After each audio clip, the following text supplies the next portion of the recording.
Hi, and welcome back to Focal Point AFR Talk. Brian Fisher is my name. The program is Focal Point, the network, AFR Talk. Talking here with Mike, who is a Marine.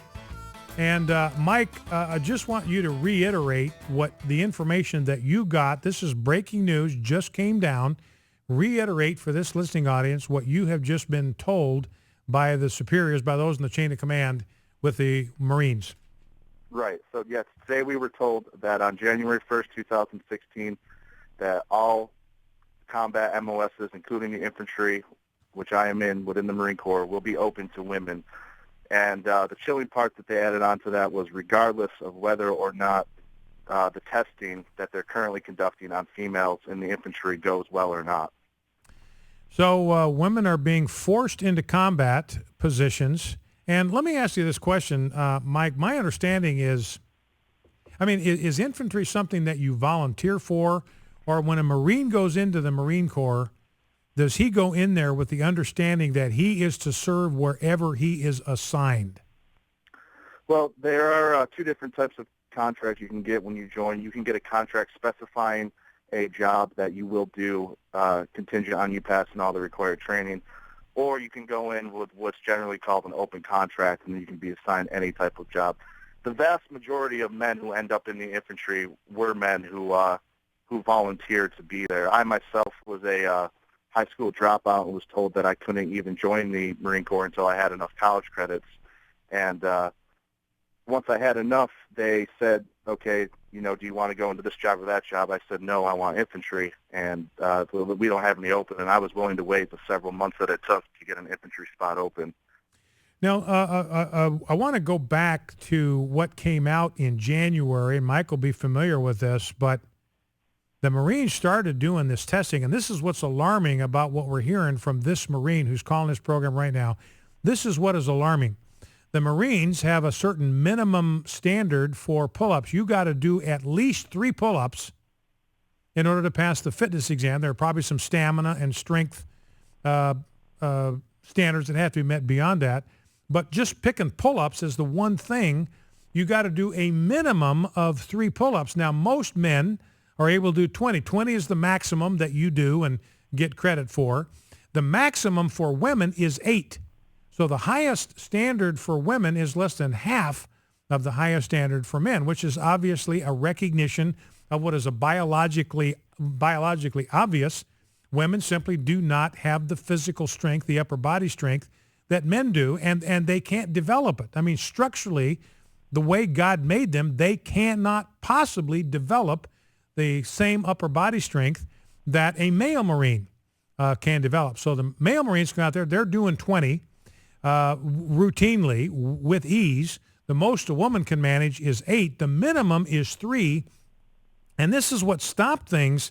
This is what I want you to respond to, Mike, about where this is going. This is a story from the Daily News. More than half of female Marines in boot camp can't do 3 pull-ups. The minimum standard that was supposed to take effect with the new year, prompting the Marine Corps to delay the requirement, part of the process of equalizing physical standards to integrate women into combat jobs. So they wanted to do this earlier. They delayed it because more than half of the women can't even do 3 pull-ups, and this is considered the minimum. And I want you to talk to this, Mike. I mean, these physical standards, this isn't arbitrary. They just didn't pull these numbers out of a hat. I mean, they're saying, the military is saying, look, we've got a job that we need to have our Marines do. It's risky. It requires stamina. It requires strength. It requires resilience. We've got to have a minimum physical requirements here. If these guys are going to be able to do the job, we are sending them into combat to do. So from a military standpoint, Mike, this just sounds like insanity to me, where they're shoving Marines into infantry positions when they know that they don't have the strength or the stamina for the task. I mean, that seems to me, and I want your comment on this, to compromise military readiness, to compromise the ability of the Marines to get the job done that our country needs to have them do. Right, Brian. I agree with everything you said, actually. I remember that study when it came out a few months ago, and a lot of us were talking about it with each other. And therein lies the rub, that once these jobs are open to women, standards that we hold to now are going to have to come down, and that, as they say, you're only as strong as your weakest link. That inevitably is going to lower the strength of the unit. And I served, as I said, I served in Afghanistan, and I did serve with females that were there. We have to bring females along on foot patrols with us sometimes to interact with the women in these Muslim countries, because as you know, you're not allowed as a man, and especially as an infidel man, to even look at them, let alone talk to them or interact with them, to provide any kind of medical care to them.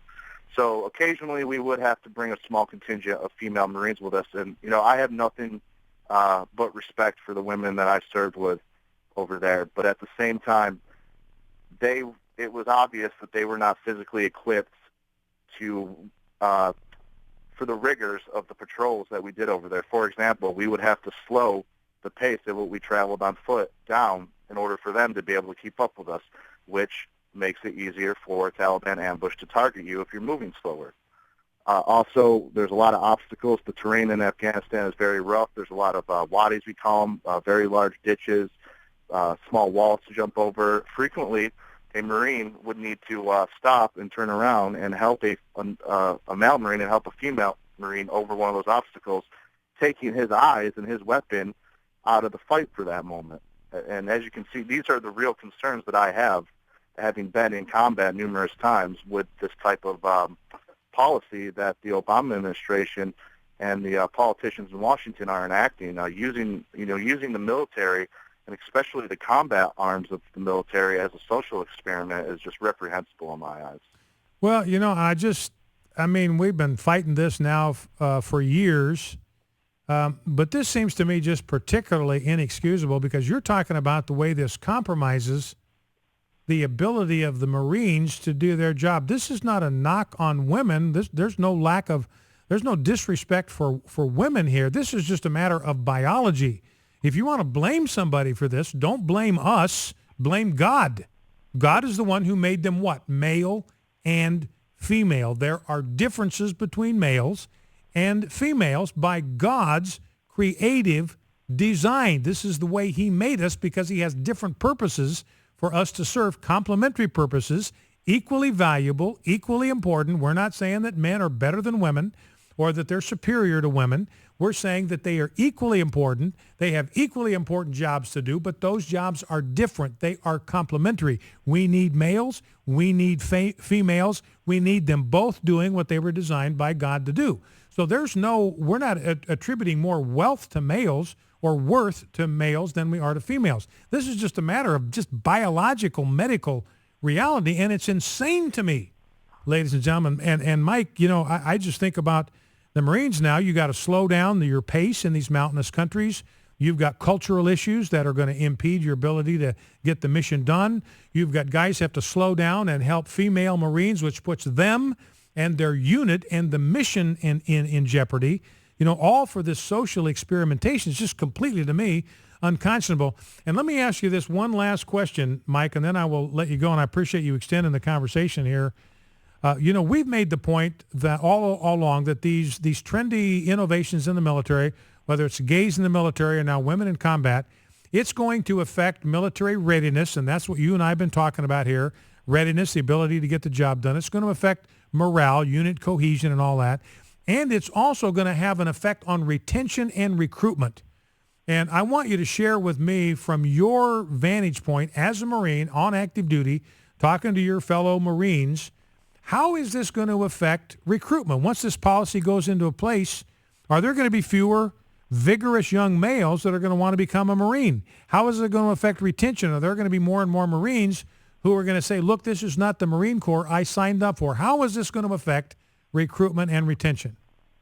Well, I think that is a complex answer. There's a lot of issues that go into that, economical factors and things like that. But I definitely think, based on my experiences and the conversations I've had with other Marines, it's one more straw on the camel's back for a lot of good Marines who no longer want to stay in the current military environment and want to get out and move into the private sector. And these are men that I have and would trust my life with in any kind of scenario.